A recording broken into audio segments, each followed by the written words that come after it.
Yo, what's up guys, it's Talon. Today we're going to be watching a gameplay of mine, but not from my perspective, but from the perspective of my Sion. So this is a top 3 Sion at the time of us playing. He's now top 10 currently.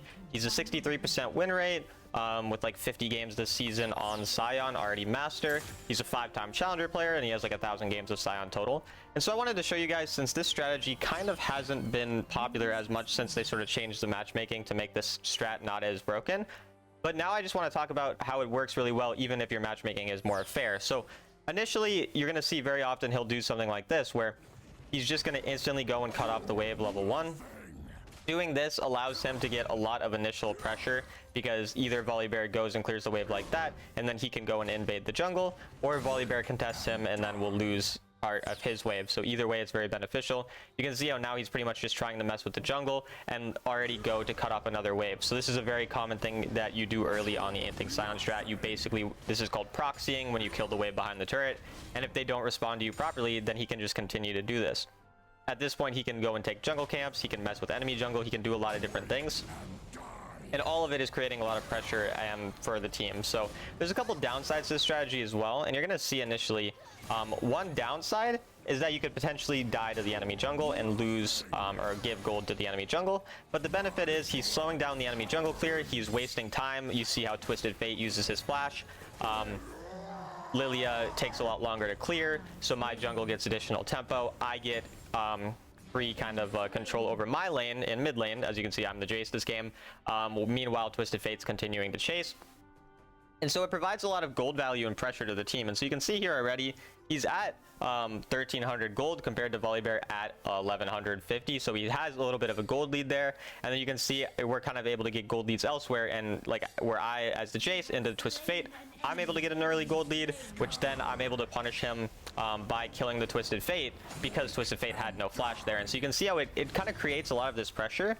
And then he just goes right back to his lane. The Sion does, gets the wave, and then again, because he has that tempo advantage, now he's already able to get the clear. And you see how he immediately focuses the wave after he gets his Demolish proc off. So he's constantly just focusing on the waves, and that's really what this strategy revolves around.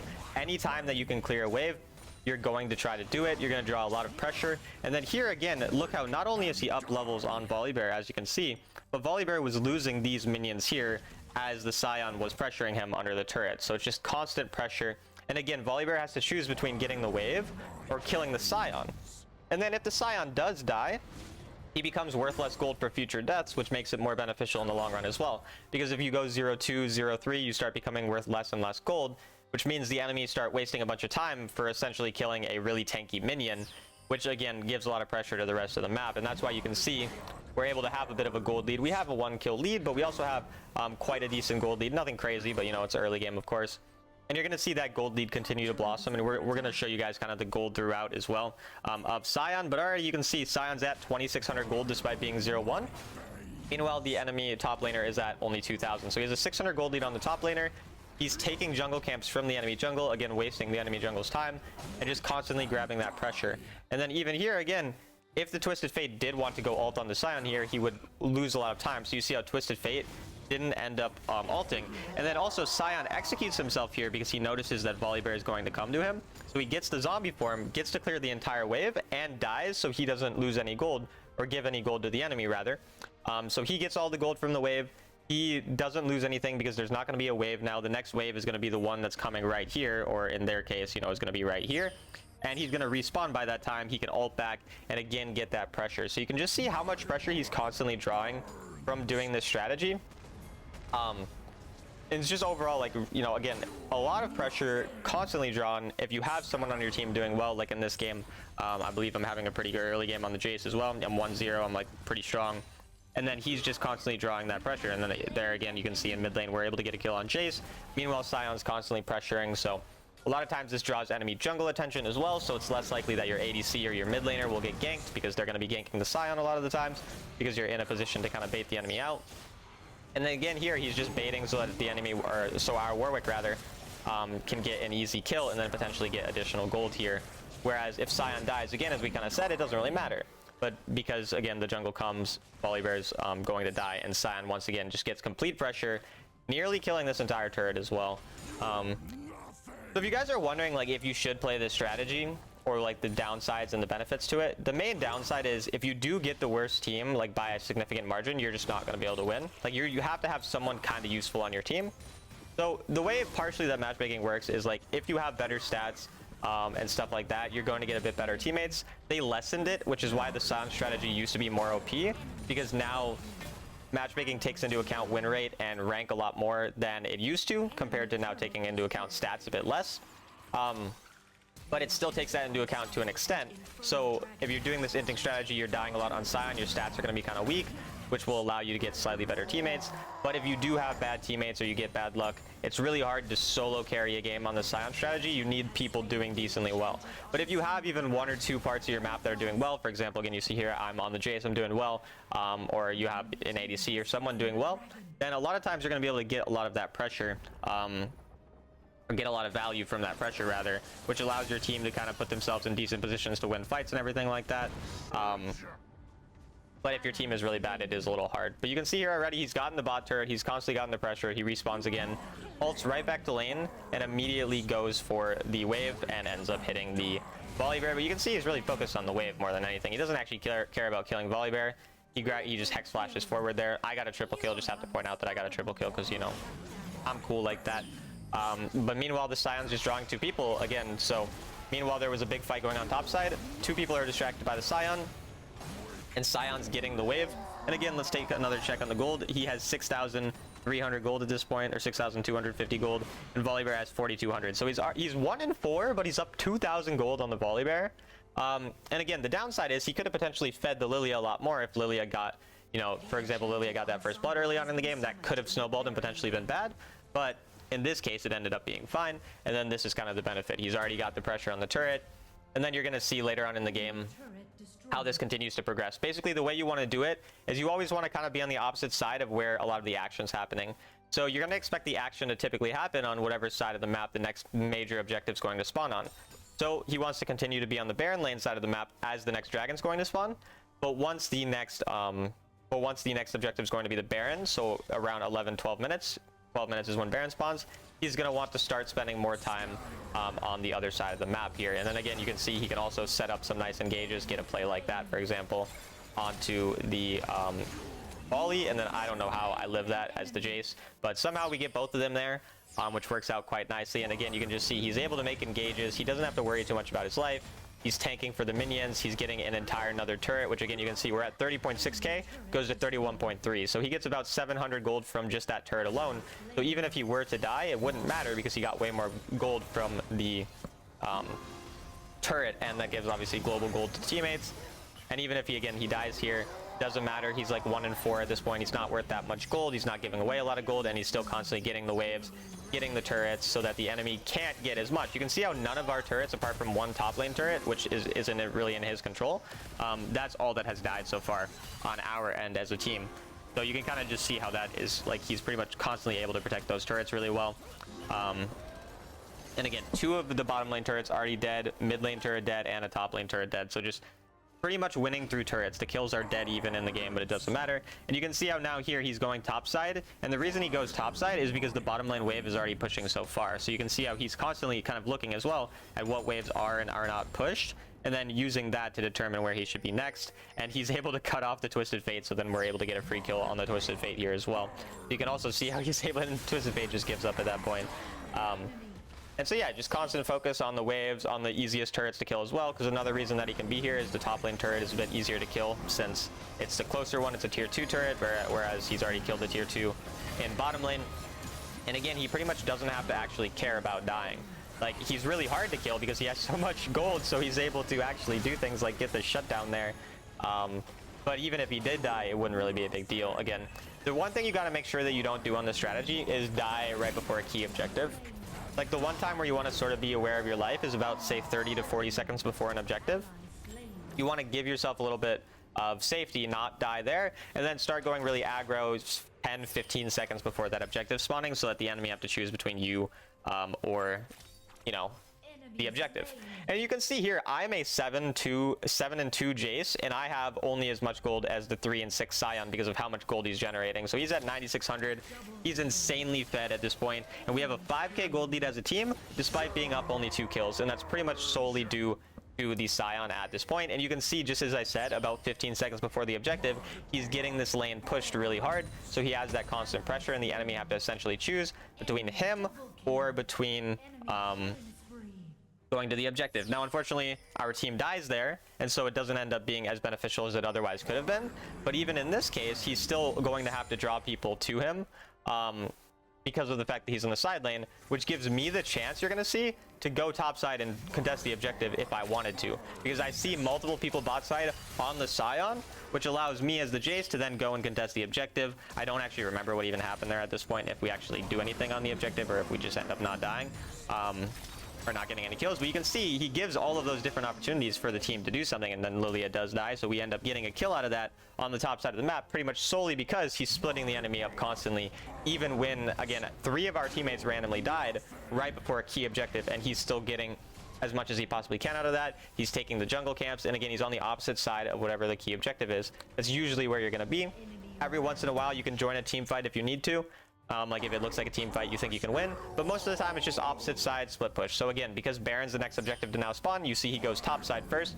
Make sure to get that top pressure, and then once that top pressure is gotten, he can decide where else he wants to go, or he can just drift into a volley bear, because, you know, why not? But yeah, just constant pressure. Again, 4.6k gold lead, 18 to 18 in kills. We're down a couple dragons, and this is sometimes going to be a possible fault of it as well.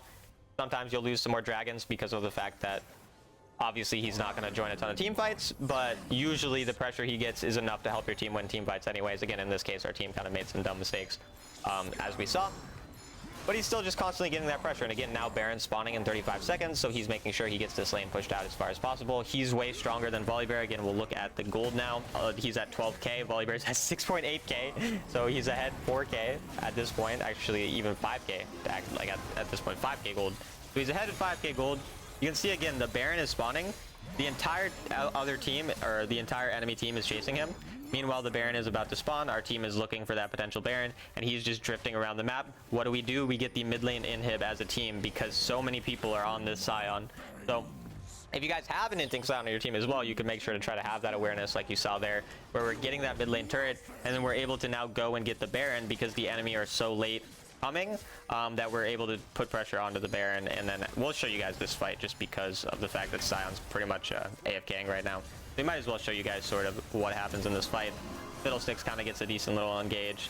Sion, now you can see, will go back. He's drifting in. So you see, you can actually join the team fights when you need to as well. Like, he needs to zone the enemy off Baron because it didn't end up going well. We ended up, you know, being a little late on it. And so he's actually able to get a lot of value even in the team fights because he's so strong and has so much gold. He's using his body to pretty much just pressure everyone off so that we can get enough pressure to poke them off the Baron, since we did end up dying there. And so even though he ends up dying in that situation, he ends up getting all of the pressure on the top side to give us the mid lane inhib, to give us the chance of getting Baron, and then he even is able to ult back to protect the Baron. And all of that, we still have a 5k gold lead, almost 6k gold lead at this point, and we're down a kill as a team, which again, I'm just keep pointing this out. Like, it's all about the gold. It's all about being strong for those last couple objectives, the Barons, the Elders, and stuff like that. And that's exactly what he does. Just kind of constantly here. And at this point, he could kind of go top or bottom lane. It would kind of not be bad to go either.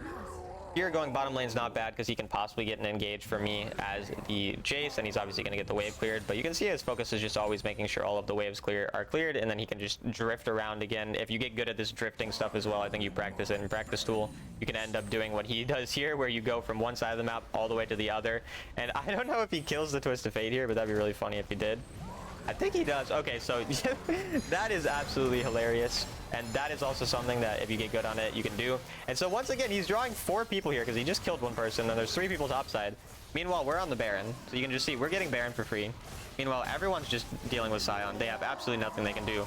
And not only do we get Baron, so we still get the gold benefit off this, but he goes for the wave to make sure the wave's cleared so the enemy can't do anything with the wave. And he gives more gold.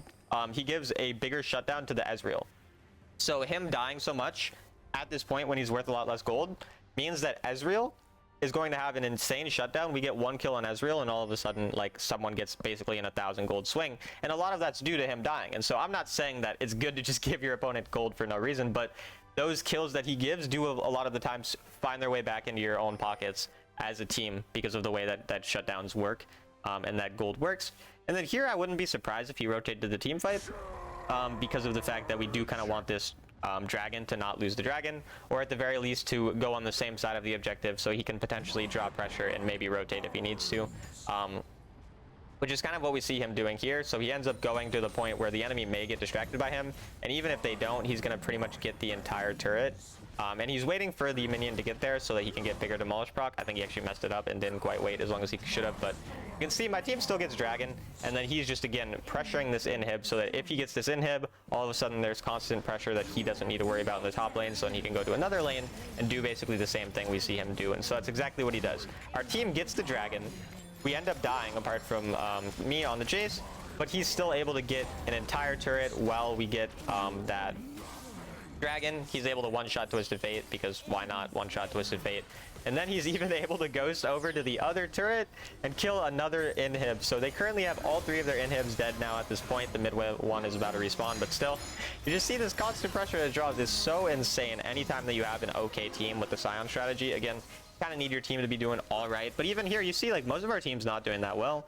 Like if you look at the scoreline, we have a 0, 8, and 8 Corki. We have a 5-4 Warwick, 3-4 Fiddlesticks support, by the way. I didn't even mention that. It's a Fiddlesticks support. And then I am 9 and 2 at this point, so I mean I'm doing pretty well, obviously, in this game. But like overall, it's not like the team is like that insane or anything, and he's still able to get all of this pressure, which makes the game so much easier to play. And continues to, you know, yield the 5k gold lead. Luckily, we got that dragon. Could have been a little worse if we did lose the dragon as a team, but still works out pretty well. And I did forget to show you guys the runes and stuff, so I'll show you guys the runes and the build that he goes at the end of this video as well. But yeah, stick around for that. I should have shown it at the beginning, but I didn't. Oh well. And now at this point, he's going for mid lane, mostly because that's where the inhib is up, so he kind of wants to pressure in the mid lane initially, and he's so tanky that he knows he's not really going to die. Because also, what are his heartsteel stacks? At this point, his heartsteel stacks are only 150, I think that says. I can't tell, that number is kind of small. I think it says 158 though, so it's actually less than I thought he'd have. But even here again, just drawing so much pressure in the mid lane, dragging the enemy all the way here, so that Fiddlesticks can get a nice engage. Pretty much again, that engage was possible because Sion was dragging people so far. And now we see the Corki is also drawing the pressure here. Even though he's a 0-8 Corki, he's still able to draw that pressure. And at this point, we're just able to end the game because we have all of the super minions going through. Sion continuing to just draw a bunch of people all over the map. Meanwhile, we're just hitting the Nexus and killing it. So pretty insane strategy. Again, that's kind of how you utilize it. You make sure you're really focused on the waves, drawing as much pressure as possible, basically doing exactly what this Sion did. And that's how this strategy can still work out, even if it is maybe weaker than it was in the past. It's still a good strategy. We'll go here, show you guys his build and everything. So there's his build, and then the runes will show you as well here. So he's actually got futures market, which is interesting as well. But yeah, that's pretty much all for the video. I hope you guys enjoyed. Let me know if you like the strategy at all, or if you utilize it at all, and I'll see you guys later.